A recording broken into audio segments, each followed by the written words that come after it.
Exactly, thank you.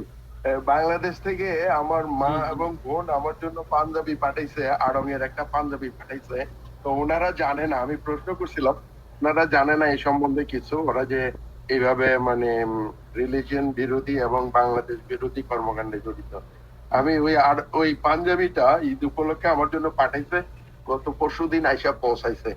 আমি ওই পাঞ্জাবিটা মানে বাংলাদেশের 18 কোটি মানুষের জন্য উৎসর্গ করতে চাই, যে আড়ংকে বয়কট করে এবং সেই সাথে ইন্ডিয়ান এই হেজিমনিকে বয়কট করে আমি এই পাঞ্জাবিটা পুড়িয়ে ফেলতে চাই, যদি আপনারা অনুমতি দেন অন লাইভে। আচ্ছা ঠিক আছে। এটা একা পোড়ালেই ভালো হয়, একা পোড়াইলেই ভালো হয়। আপনি একাই একা এক একাই জায়গায় পোড়াই ফেলবেন, ওইটাই ভালো হয়।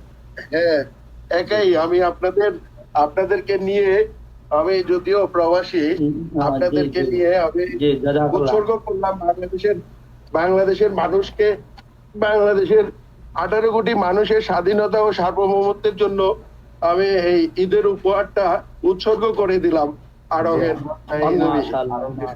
আরঙ্কের ইলিয়াস ভাই, বয়কট করুক। একটু কথা বলতাম। জামান ভাই বলেন।